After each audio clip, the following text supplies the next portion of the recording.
O Senhor esteja convosco. Ele está no meio de nós. Proclamação do Evangelho de Jesus Cristo, segundo Mateus. Glória a vós, Senhor. Naquele tempo, entrando em um barco, Jesus atravessou para outra margem do lago e foi para a sua cidade, Cafarnaum. Apresentaram-lhe então um paralítico deitado numa cama.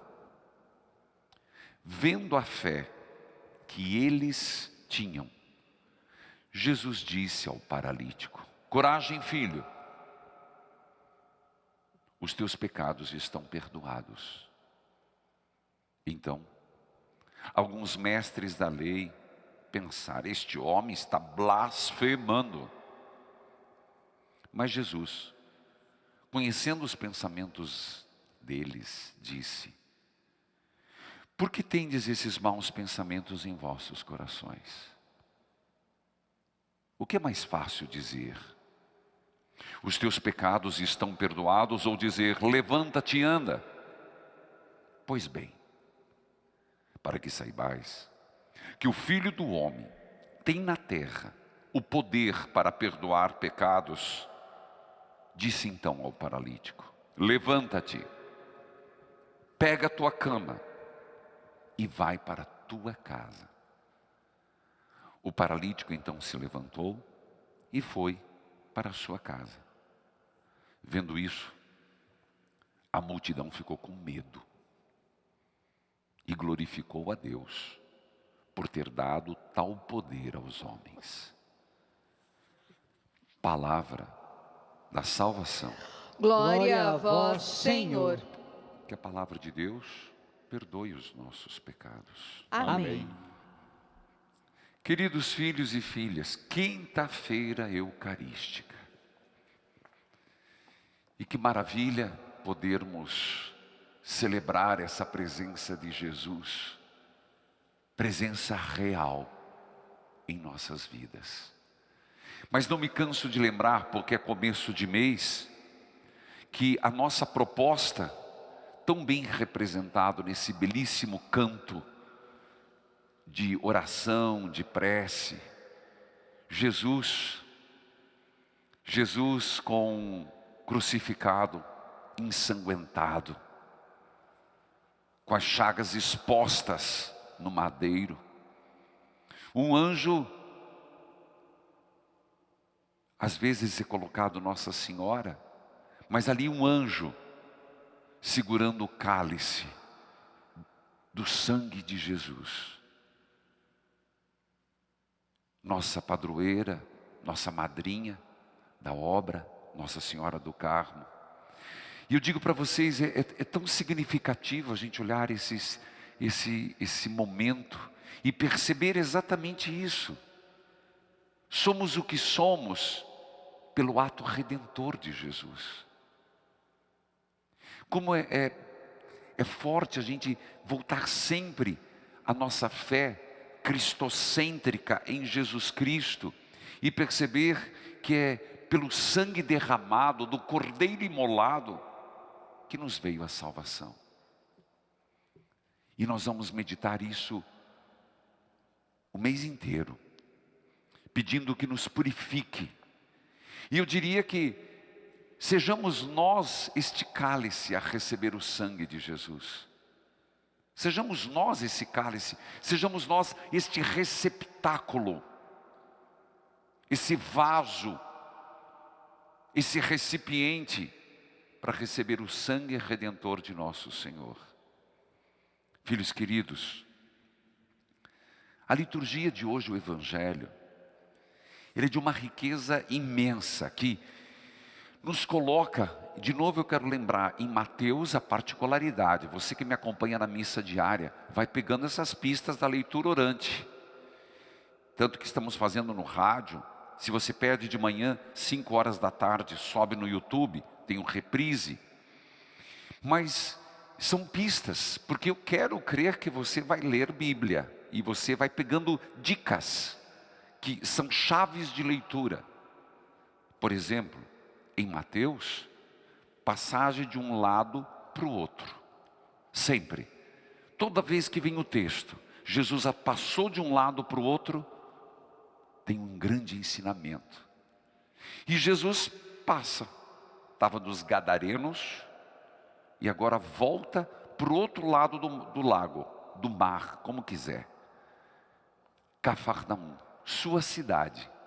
É impressionante dizer que Cafarnaum é a cidade de Jesus, porque ele escolheu viver ali na casa de Pedro. E ali acontece um fato. E eu quero que você preste bem atenção. Cafarnaum é um lugar que tem uma sinagoga. Mas era uma mistura, porque era uma via que transpõe praticamente toda a região, chamada Via Maris. Então, ali não tem só judeu, tem, como a gente sabe, ali tem romanos, ali tem outras nacionalidades. Mas o fato é que Cafarnaum é a cidade onde Jesus manifestou o maior número de milagres e de prodígios. Então eu diria que existe em Cafarnaum um aceitar Jesus Cristo.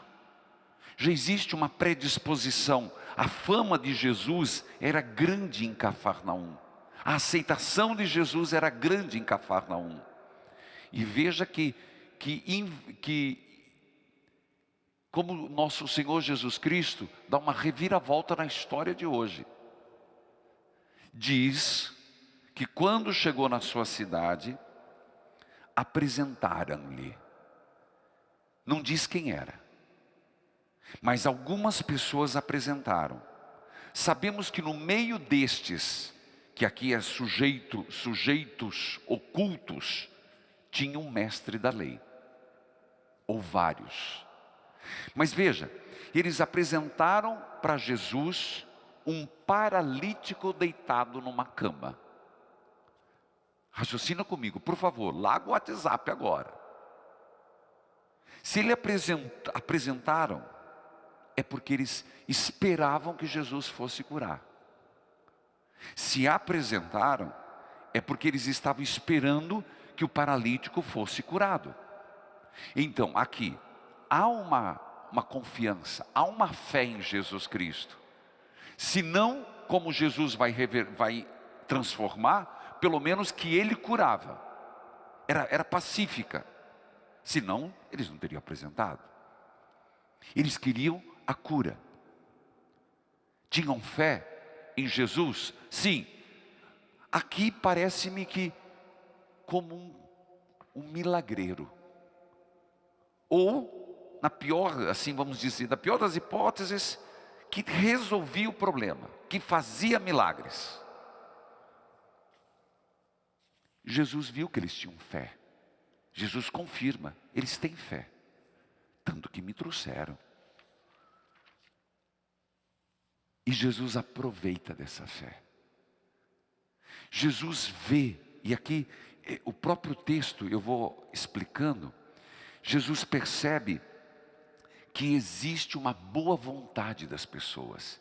Ele percebe a semente como um grão de mostarda naquelas pessoas.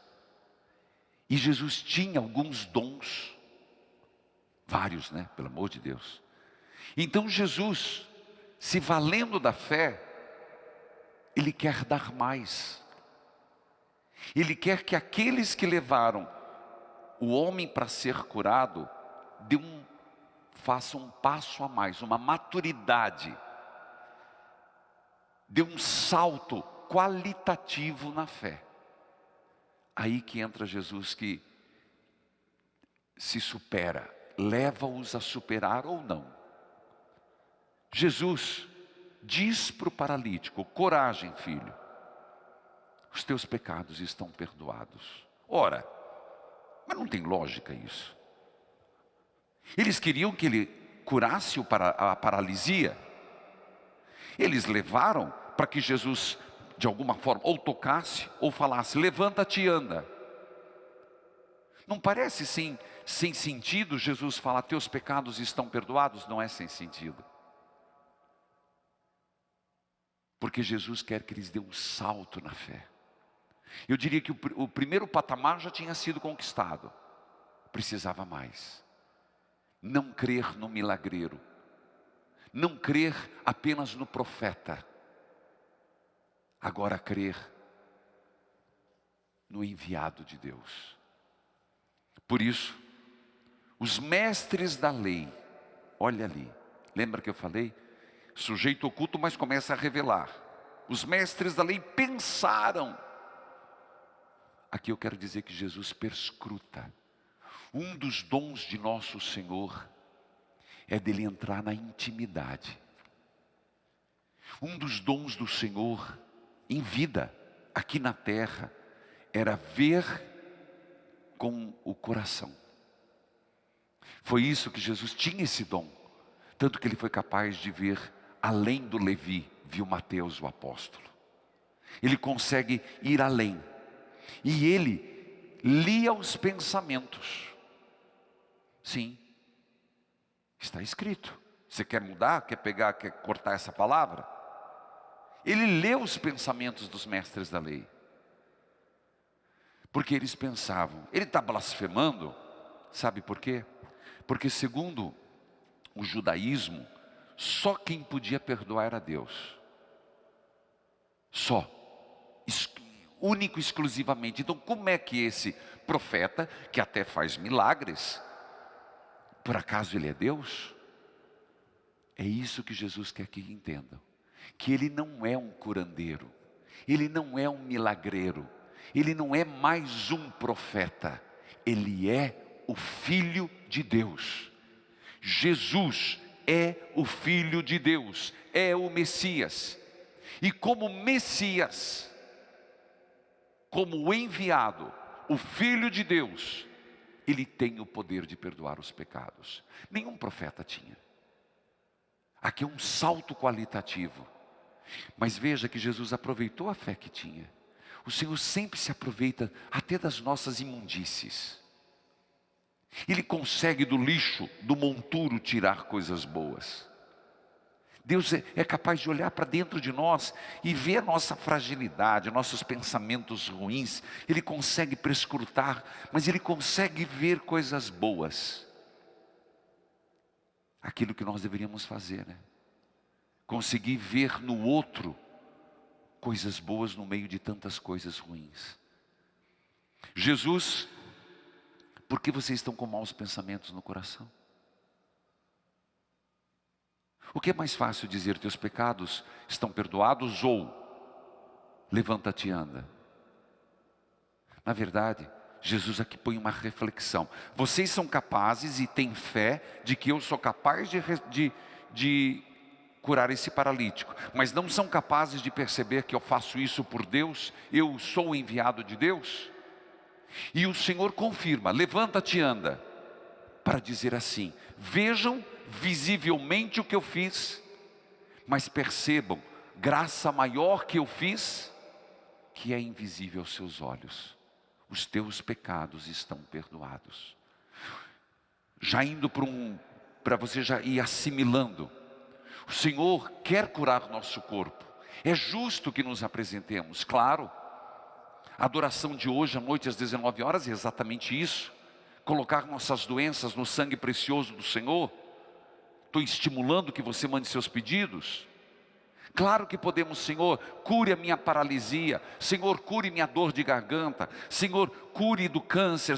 Claro que sim, mas o que o Senhor quer é, através dessa cura física, fazer a cura da alma, a cura dos pecados. E esse é o sangue de nosso Senhor que quer nos redimir, nos lavar, nos purificar. É este salto qualitativo, esse degrau a mais na fé, essa maturidade na fé que o Evangelho de hoje propõe.